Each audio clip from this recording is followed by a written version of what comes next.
attego tibi, sermone isto milesio, varias fabulas conseram, auresque tuas benivolas, lepido sussurro per mulceam, modo si papirum Aegyptiam, argutia nilotici calami, inscriptam non spreveris in spicere, figuras fortunasque hominum in alias imagines conversas, et in ser ursus mutuo nexu refectas, ut mireris.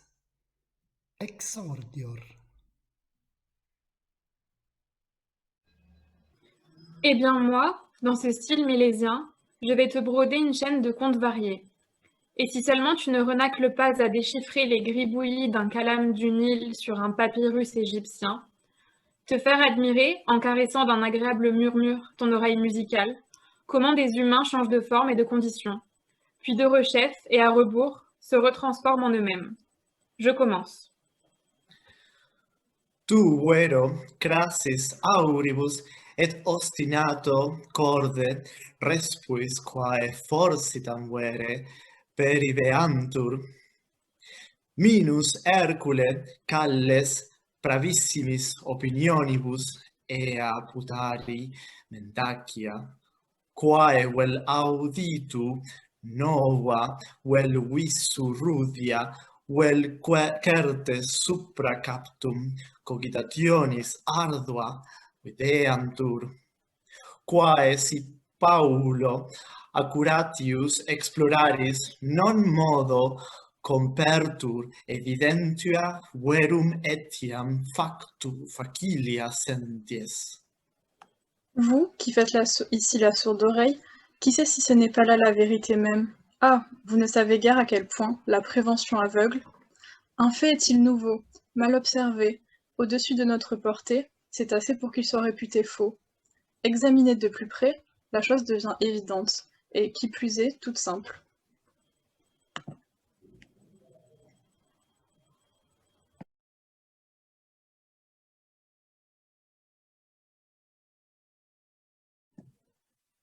Voici la scène du marché.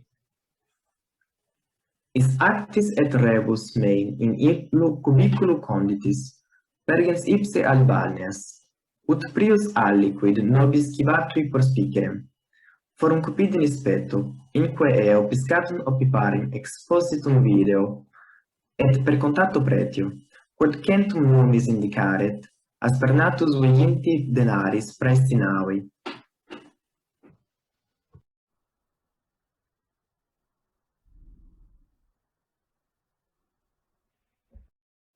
L'affaire réglée, mon sac déposé dans la chambre, j'ai pris la direction des bancs. Non sans vouloir d'abord nous acheter quelque chose à manger. Fait un crochet par les marchés aux provisions. Je trouvais sur un étal une pêche miraculeuse. Demandé les prix et l'enlevé pour vendonnier, après en avoir refusé 25. Juste à la sortie, je débouche sur Pythias, qui avait fait ses études avec moi à Athènes, au bon vieux temps. Il me reconnaît, m'aborde chaleureusement, me donne l'accolade, me couvre fort civilement des baisers. Mon vieux Lucius, une éternité qu'on ne s'est pas vu, nom d'Hercule, depuis qu'on a quitté la classe Eclitius. Mais pourquoi ce voyage? Moi, je te dirai ça plus tard. Mais qu'est-ce que c'est que cette escorte? Bravo, avec ton uniforme, tes valets, tes fouets, tu m'as tout l'air d'un magistrat. Lui, je suis commissaire au ravitaillement et inspecteur municipal des marchés. Si tu veux faire tes courses, à ton entière disposition. Je remercie la tête, ajoutant que j'avais déjà trouvé des poissons à s'en crever la panse. Cependant, Pythias, inspectant mon panier, étalait les poissons pour mieux les expertiser. Puis, combien tu as payé cette camelote? Vendonnier, j'ai dû marchander sec avec les poissonniers. Sitôt dit, il me prend par la main et 2 rechefs me ramènent au marché. À qui as-tu acheté cette poiscaille? Je lui montrai un petit vieux assis dans un coin. Aussitôt, de sa plus rude voix des commandements municipaux, il aboya vers lui. Alors maintenant, plus personne n'est épargné. Ni les amis, ni les étrangers des passages. C'est à ces prix-là qu'on vend les poissons pourris? On veut ravaler la fleur de la Thessalie au rang d'un désert, d'un caillou, à force des renchérir les denrées. Ah, mais ça se passera pas comme ça. Je m'en vais voir t'apprendre comment on punit les margoulins quand c'est moi l'inspecteur. Et, renversant mon panier par terre, il ordonna à son valet de pétiner et d'écraser le poisson jusqu'au dernier. Sur quoi, satisfait de sa juste sévérité, se tournant vers moi, mon ami Pythias m'invita à me retirer en ces termes. Ça me suffit, Lucius, le vieux était bien humilié, complètement ahuri, hébété, privé à la fois du dîner et de l'argent du dîner. Grâce à l'énergique jurisprudence de mon savant condisciple, je repris le chemin des bancs, puis, une fois lavé, m'en reviens chez Milon et regagne ma chambre.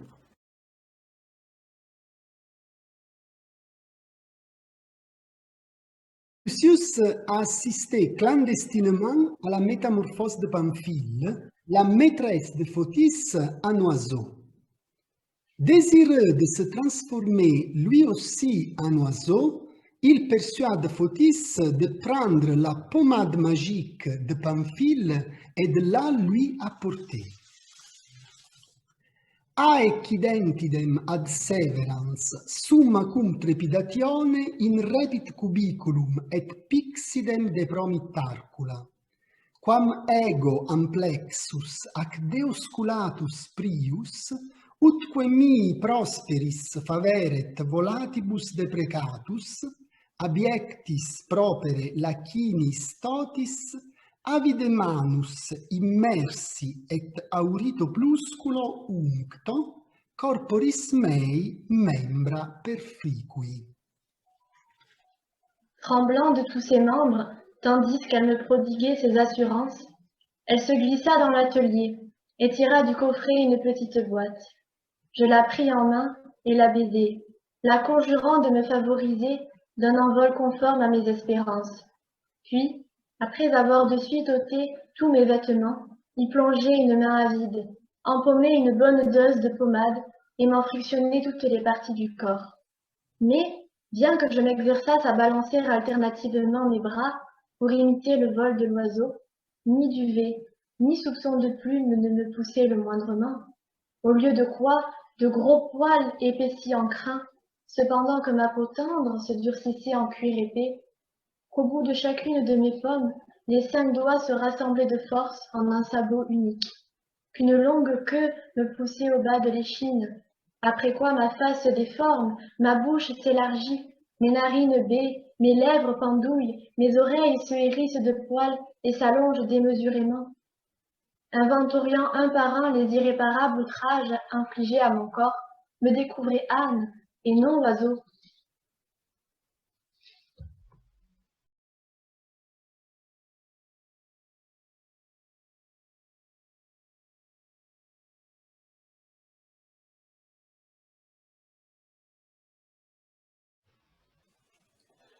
Bonjour, je m'appelle David Soulier et je suis agrégatif en lettres classiques à l'Université de Nice. Je vais lire devant vous un extrait des Métamorphoses d'Apulée dans sa version latine, puis dans une traduction personnelle. Il se situe au livre 3, chapitre 27, lorsque Lucius, changé en âne, est à 2 doigts, ou devrais-je dire à 2 sabots, d'obtenir l'instrument de son salut qui lui permettrait de recouvrer sa forme humaine, mais en vain. C'est un passage qui, comme vous allez l'entendre, peut aisément susciter le sourire, voire le rire. Prenons le texte dans sa version originale. Sic adfectus atque in solitudinem relegatus angulo stabuli concesseram. Dumque de insolentia collegarum meorum mecum cogito, atque in alterum diem auxilio Rosario Lucius denuo futurus equi perfidi vindictam meditor, respicio pilae mediae quae stabuli trabes sustinebat, in ipso fere meditulio eponae deae simulacrum residens aediculae, quod accurate corolis roseis equidem recentibus fuerat ornatum. Denique adgnito salutari praesidio pronus spei, quantum extensis prioribus pedibus adniti poteram, insurgo valide et cervice prolixa nimiumque porrectis labiis, quanto maxime nisi poteram, corollas ad petebam. Quod me pessimas cinicet sorte conantem servulus meus, cui semper equi cura mandata fuerat, repente conspiciens indignatus exorgit et Quo usque tandem, inquit, canterium patiemur istum pole ante cibariis iumentorum, nunc etiam simulacris deorum infestum? Quiniam ego istum sacrilegum debilem claudumque redam. Et statim telum aliquod quaeritans temere fascem lignorum positum offendit, rimatusque frondosum fustem cunctis vastiorum non prius miserum me tundere desiit quam sonitu vehementi et largo strepitu percussis ianuis strepido etiam rumore viciniae conclamatis latronibus profugit teritus. Passons donc à la traduction. Ainsi maltraité et relégué dans la solitude, je m'étais retiré dans un coin de l'étable. Alors que je songeais à l'insolence de mes collègues et méditais sur la vengeance que je tirerais de mon cheval perfide le jour suivant, une fois redevenu Lucius à l'aide des roses, je remarque, au milieu du pilier qui soutenait les poutres de l'étable, une image de la déesse Épone, siégeant presque au milieu même de la niche, image qui avait été soigneusement ornée de guirlandes de roses fraîches. Reconnaissant enfin mon secours salutaire et enclin à l'espoir, je me dresse fermement autant que je pouvais m'efforcer en étendant mes pattes avant, et je cherchais à atteindre les guirlandes en allongeant le cou et en étirant excessivement les lèvres autant que je le pouvais en un suprême effort. Alors que je m'y efforçais, par un sort des plus défavorables, mon petit esclave, auquel avait toujours été confié le soin de mon cheval, m'aperçoit soudain et se lève avec indignation en disant « Jusqu'à quand, enfin, supporterons-nous ce baudet qui en veut aux aliments des bêtes il y a un instant et maintenant aux images des dieux? Allons, je vais de suite rendre ce sacrilège infirme et boiteux. » Et cherchant aussitôt une arme, il tomba sur un faisceau de bois posé par hasard. Prenant un bâton touffu plus gros que tous les autres, il n'arrêta pas de me battre misérablement avant de s'enfuir, terrifié, en entendant frapper aux portes avec grand bruit et grand vacarme, et des voix alarmées du voisinage criant « Au voleur !»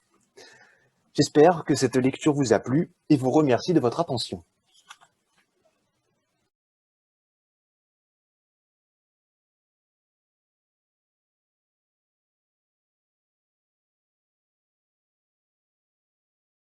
Le passage d'Apulée que je m'apprête à lire est extrait du livre 11 des Métamorphoses. Il clôt la prière de Lucius, inspirée par un lever de lune sur les rives de Sancré, et consiste en une partie de la description de la déesse Isis qui surgit des flots après cette imploration de Lucius qui demande le retour à sa forme humaine. C'est la beauté, la virtuosité de ce passage qui a motivé mon choix.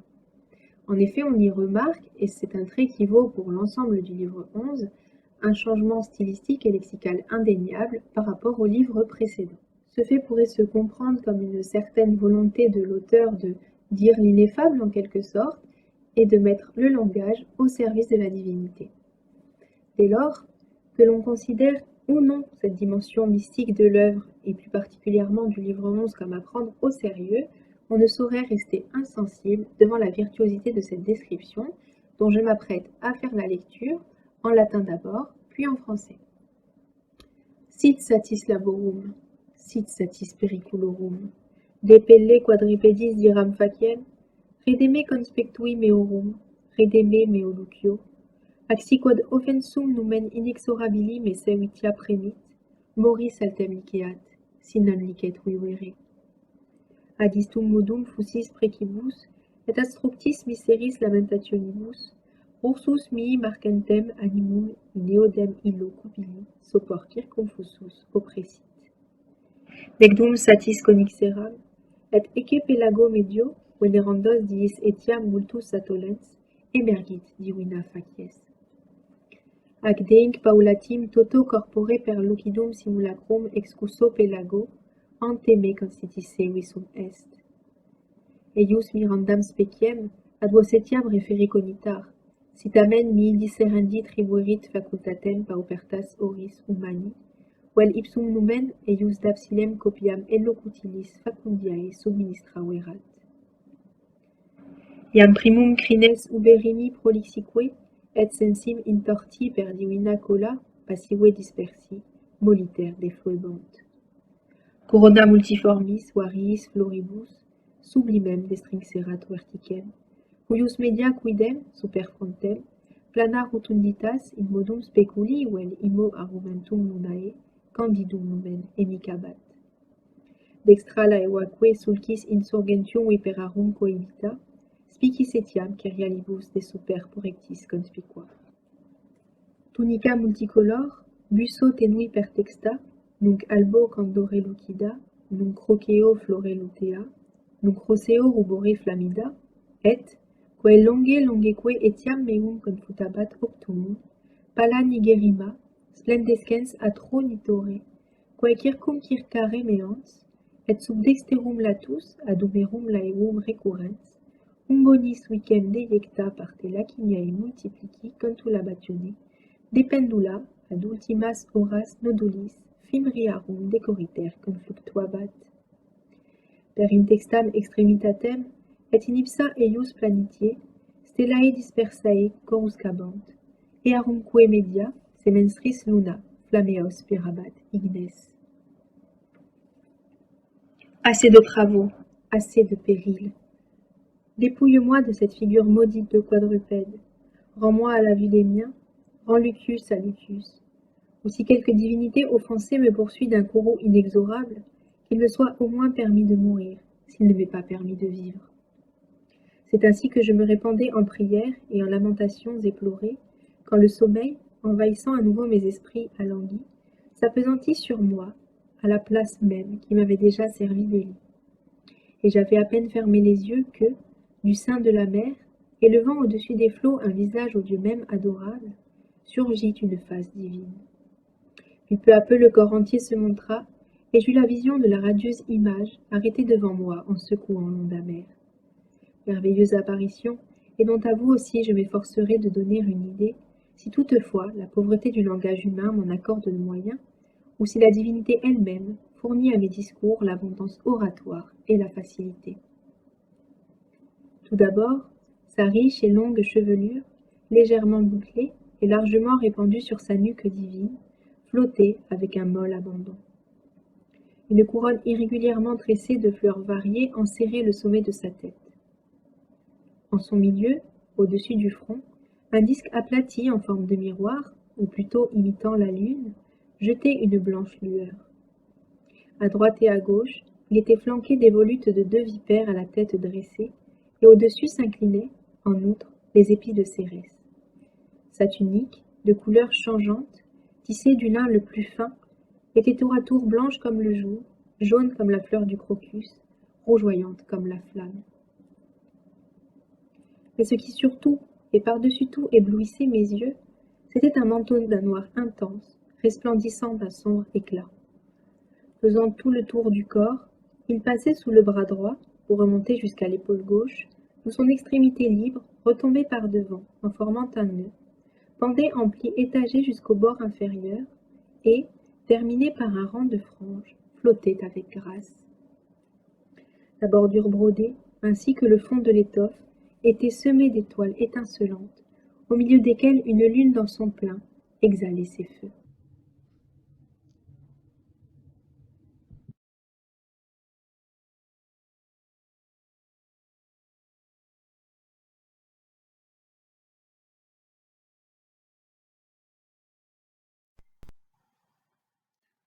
Je vais lire le chapitre 13 du livre 11 que l'on peut intituler La métamorphose de l'âne Lucilius en homme.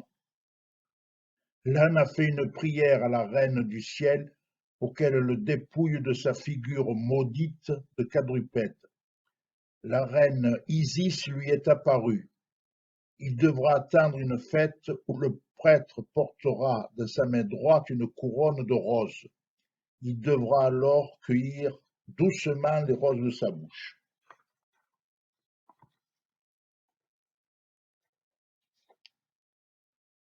At sacerdos ut ripse conioscere potui, nocturni commone factus oraculi miratusque congruentiam mandati muneris, confestim restitit et ultro, porrecta dextera ob os ipsum meum coronam exhibuit, tunc ego tripedans adsiduo pulsumi canti corde coronam, quae rosis amoenis entexta figurabat, avido ore susceptam cupidus promissi denurui, nec me fefelit caeleste promissum protinus mihi delabitur deformis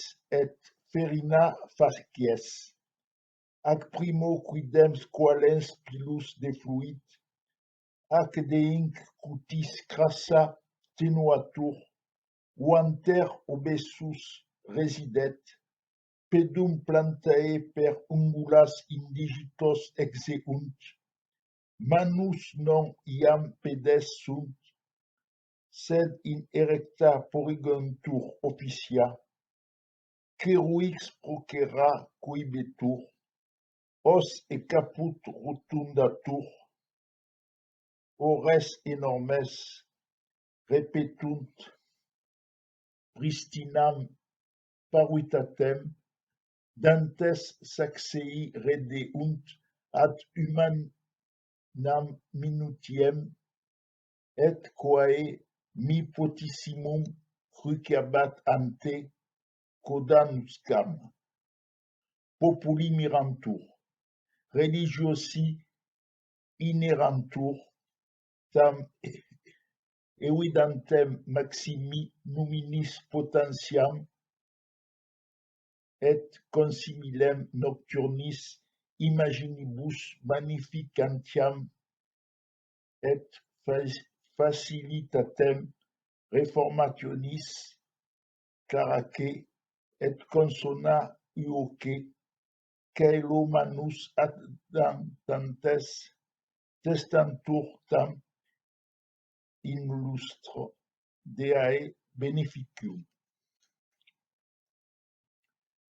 Le prêtre, cependant, averti comme l'événement me le montre, de l'oracle de la nuit, et émerveillé de voir comme tout s'accordait avec la mission qu'il avait reçue, s'arrêta aussitôt et, avançant la main de lui-même, mit la couronne à portée de ma bouche.